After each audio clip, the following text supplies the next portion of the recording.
బాలాజీ వెంకటేశ్వర స్వామి క్షేత్రము తిరుమల కొండపై నుంచి స్వామివారు ప్రత్యక్షంగా దిగి వచ్చి నిలబడిన క్షేత్రం. ఇక్కడ ప్రాధాన్యత వెంకటేశ్వర స్వామికి. తిరుమలలో ఏ నియమాలు వర్తిస్తాయో ప్రభుత్వ పరంగా చిలుకూరులో కూడా ఆ నియమాలు వర్తించాలి. తిరుమల కొండపైన ఒక జీవో ఇష్యూ చేశారు అప్పటి ప్రభుత్వం, ఉమ్మడి ఆంధ్రప్రదేశ్ ప్రభుత్వం. దాని పేరు దివ్యక్షేత్రం జీవో.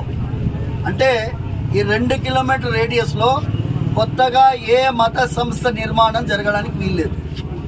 ఆ జీవోని ఇక్కడ అమలు పరచాలని కలెక్టరేట్ని కూడా నేను ప్రార్థిస్తున్నాను.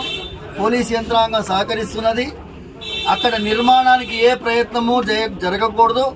కలెక్టర్ గారిని జోక్యం చేసుకొని ఇక్కడ ఉండేటటువంటి పరిస్థితిని యథాతథంగా కొనసాగించాలని, నూతనంగా ఏ నిర్మాణ పనులు కూడా జరగకూడదని, ఇప్పుడైతే ప్రారంభించినటువంటి పనిని కూడా వెంటనే ఆపించాలని మనస్ఫూర్తిగా ప్రార్థిస్తున్నాను. ఎందుకంటే దీనివల్ల లక్షలాది మంది, కోట్లాది మందికి ఆరాధ్యుడైనటువంటి వెంకటేశ్వర స్వామి క్షేత్రంలో మత ఘర్షణలు జరుగుతాయేమో అని భయంగా ఉన్నది.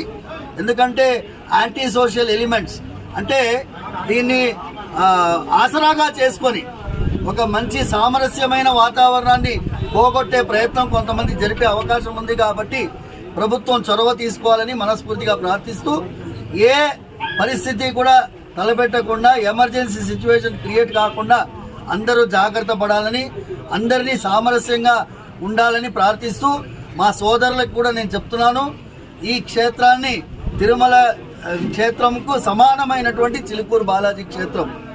ఇక్కడ మేమందరం కూడా మత సామరస్యానికి ప్రతీకగా ఉండేటటువంటి ఈ క్షేత్రం, దీన్ని ఇలాగే కొనసాగించేటట్టుగా తోడ్పడాలని మా ముస్లిం సోదరులను కూడా మేము ప్రార్థిస్తున్నాం.